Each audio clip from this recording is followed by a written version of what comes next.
मेरठ निवासी सौरभ राजपूत को अंदाजा भी नहीं था कि जिसे वो अपनी जिंदगी समझता था वही उसकी मौत का कारण होगी।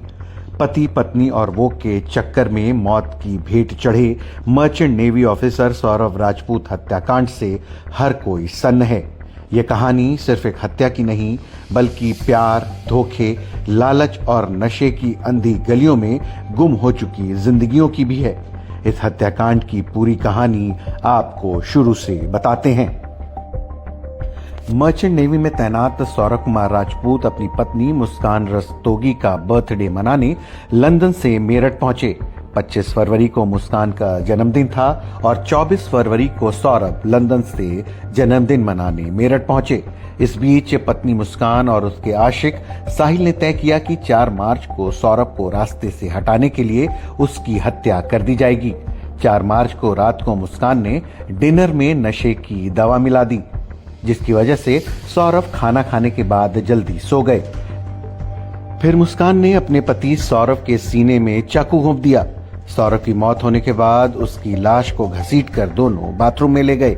इसके बाद मुस्कान और साहिल ने मिलकर सौरभ की लाश के 15 टुकड़े किए। सौरभ के कत्ल के बाद मुस्कान और साहिल ने शव को अलग अलग हिस्सों में छुपाने की योजना बनाई। साहिल गर्दन और हथेलियां अपने साथ ले गया, जबकि बाकी धड़ को ठिकाने लगाने के लिए दोनों ने नया प्लान बनाया और बचे हुए लाश के टुकड़ों को छुपाने के लिए बाजार से एक बड़ा पानी वाला प्लास्टिक का ड्रम ले आए और लाश के टुकड़े इस ड्रम में भर दिए। मुस्कान और साहिल को पता था कि सड़ने के बाद लाश से बदबू आएगी, इसलिए लाश के ऊपर पानी डाला और उसमें सीमेंट भर दिया और इसके बाद दोनों रात भर लॉबी में रहे। 5 मार्च की सुबह मुस्कान ने अपनी बेटी को अपनी मां के घर ले जाके छोड़ दिया और फिर वापस आकर साहिल के साथ घूमने शिमला मनाली चली गई।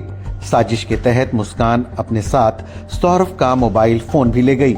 वहीं से सौरभ का व्हाट्सएप भी चलाती रही और मैसेज का जवाब देती रही। साथ ही अपने इंस्टाग्राम अकाउंट से शिमला घूमने के फोटो को अपलोड करती रही। इसी दौरान साहिल और मुस्कान ने शिमला के एक मंदिर में शादी भी कर ली, लेकिन होटल, खाने पीने और घूमने में उसके सारे पैसे खत्म होने लगे। सौरभ के अकाउंट में 6 लाख रुपए थे।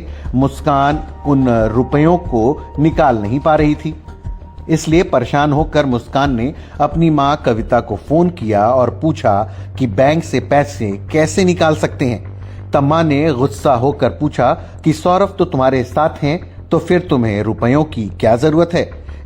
जिसके बाद मुस्कान ने अपनी मां को खौफनाक सच बताया कि उसने अपने प्रेमी के साथ मिलकर पति सौरभ की हत्या कर दी है। इसके बाद मां के कहने पर 17 मार्च को मुस्कान और साहिल वापस मेरठ लौट आए। मुस्कान की मां और उसके पिता पुलिस स्टेशन पहुंचे और पूरी घटना की जानकारी दी, जिसके बाद पुलिस ने साहिल को गिरफ्तार कर लिया और हत्याकांड की गुत्थी सुलझने लगी। पूछताछ में दोनों ने अपना अपराध कबूल कर लिया है। News desk. आज देर शाम थाना ब्रह्मपुरी पुलिस को इंदिरा नगर में एक मर्डर की सूचना मिली थी। सूचना के आधार पर पुलिस जब मौके पर पहुंचकर जांच पड़ताल एवं पूछताछ की गई तो पाया गया कि एक सौरभ राजपूत नाम के व्यक्ति हैं जो कि मर्चेंट नेवी में कार्यरत थे। ये 4 तारीख को अपने घर आए थे और तब से ही ये देखे नहीं गए थे। शक के आधार पर इनकी पत्नी मुस्कान और उसके मुस्कान का एक प्रेमी है साहिल, उसे पूछताछ के लिए पुलिस ने बुलाया था और पूछताछ के दौरान इन्होंने अपना जुर्म कबूला है। इन्होंने बताया कि 4 तारीख को साहिल ने ये और मुस्कान के साथ मिलकर जो सौरभ है उनके चाकू से मारकर हत्या कर दी थी। हत्या करने के बाद उन्होंने शव के टुकड़े कर एक ड्रम में डालकर उसे सीमेंट से भर दिया था। पुलिस द्वारा जो शव है उसको रिकवर कर लिया गया है। उस शव को पोस्टमार्टम के लिए मोर्चरी भिजवाया गया है और इसमें जो दोनों ही ये हैं साहिल और मुस्कान, इन दोनों को हिरासत में ले लिया गया, गिरफ्तार कर लिया गया है। परिजनों की तहरीर के आधार पर सुसंगत धाराओं में मुकदमा पंजीकृत कर लिया गया है। अब इन दोनों को ही माननीय न्यायालय के सामने पेश कर आवश्यक विधिक कार्रवाई की जा रही है।